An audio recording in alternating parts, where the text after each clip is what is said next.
بسم اللہ الرحمن الرحیم۔ یہاں سے صاحب کتاب قاضی ثناء اللہ پانی پتی رحمۃ اللہ علیہ سور کے حکام کو بیان کر رہے ہیں۔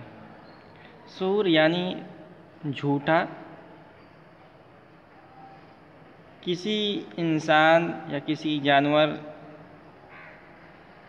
کے کھانے یا پینے کے بعد جو باقی ماندہ کھانا یا پانی بچتا ہے اس کو عربی زبان کے اندر، فارسی زبان کے اندر بھی سور کہا جاتا ہے، جس کے معنی اردو میں ہم جھوٹے سے کہتے ہیں۔ تو اس کا کیا حکم ہے؟ انسان کے جھوٹے کا کیا حکم ہے؟ کافر انسان کے اندر اگر مسلمان ہے اس کے جھوٹے کا کیا حکم ہے؟ کافر اگر کوئی ہے انسان تو اس کے جھوٹے کا کیا حکم ہے؟ کوئی جانور ہے، جانوروں میں بھی کچھ جانور حلال ہیں کچھ حرام ہیں، ان کے جھوٹوں کا کیا حکم ہے تفصیل سے بیان کریں گے۔ اسی طرح پسینہ ہے، انسان کا پسینہ ہے، کسی جانور کا پسینہ ہے، ان سب کے کیا احکامات ہیں، صاحب کتاب یہاں سے ان سب چیزوں کو بیان کر رہے ہیں۔ تو کہہ رہے ہیں مسئلہ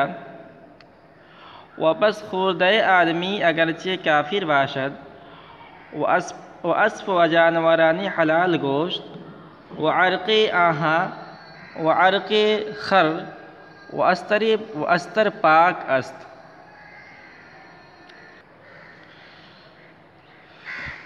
واپس خوردہ آدمی کا جھوٹا اگرچہ کافر باشد، اگرچہ وہ کافر ہو، وہ اسف اور اسی طرح گھوڑے کا جھوٹا، و جانوران حلال گوشت، اور ان جانوروں کا بچا ہوا، ان جانوروں کا جھوٹا جن کا گوشت کھانا حلال ہے، و عرق آہا اور ان کا پسینہ،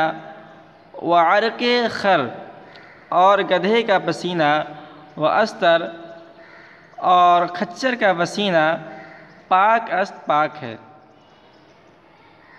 تو مسئلہ یہ معلوم ہوا کہ انسان کا جھوٹا، خواہ انسان مومن ہو یا کافر ہو، گھوڑے کا جھوٹا،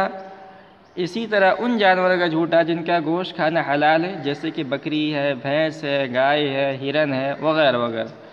اسی طرح انسان، کافر، گھوڑا اور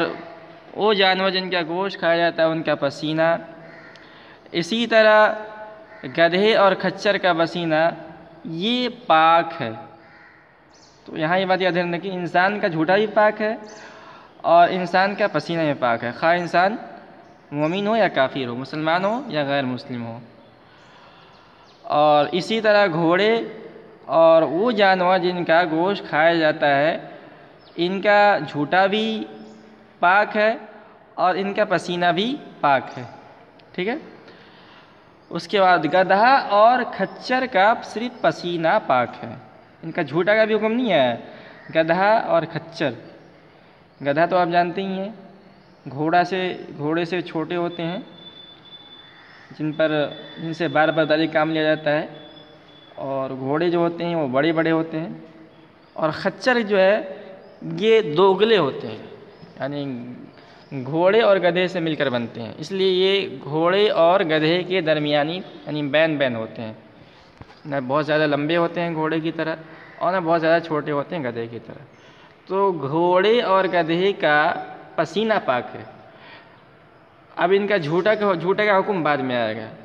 اور اس کا حاصل یہ ہے کہ ان کا جھوٹا مشکوک ہوتا ہے، نہ اس کا حلال ہونا معلوم ہے، احادیث کی روشنی میں وہ اس کا حلال ہونا بھی ثابت نہیں، حرام ہونا بھی ثابت نہیں۔ اس لیے اگر کبھی آدمی کو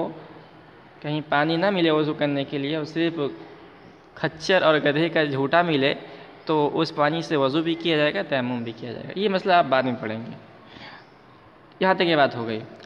واپس خوردہ گربہ و موش و دیگر جانوران خانگی مثل کرفش و مانند و پرندگانی حرام گوشت مکروہ است۔ تو پس خوردہ کے معنی وہی جھوٹے کے، بچا ہوا کھانے کے بعد، واپس خودے گربا و موش،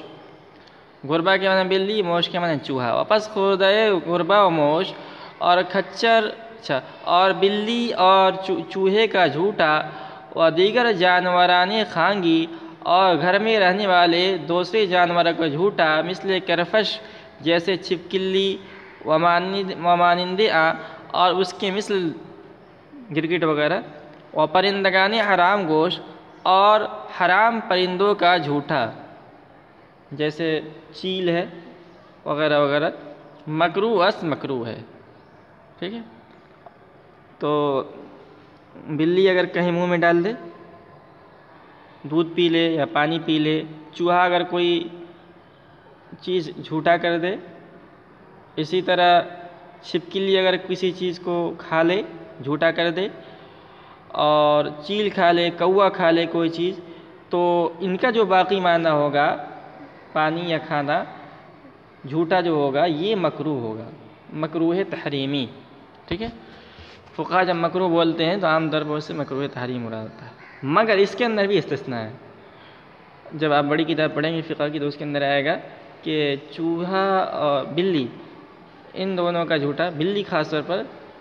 اصل کے اعتبار سے تو مکروہ تحریمی ہوگا، لیکن چونکہ بلی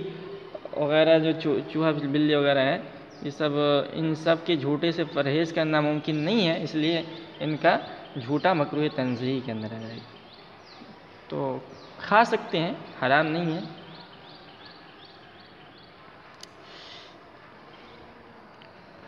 واپس خودے خوک و سگ و فیل و چہار پائگان حرام گوشت سوائے گربا و مانند نجس است۔ واپس خودے خوک، خوک کہتے ہیں سور کو، خنزیر، سگ کے معنی کتا، فیل کے معنی ہاتھی۔ واپس خودے خوک و سگ و فیل اور سور اور کتے اور ہاتھی و چہار پائگانی حرام اور چہار پائگانی حرام گوشت اور حرام گوشت والے چوپائے کا جھوٹا سوائے گربا بلی کے سوا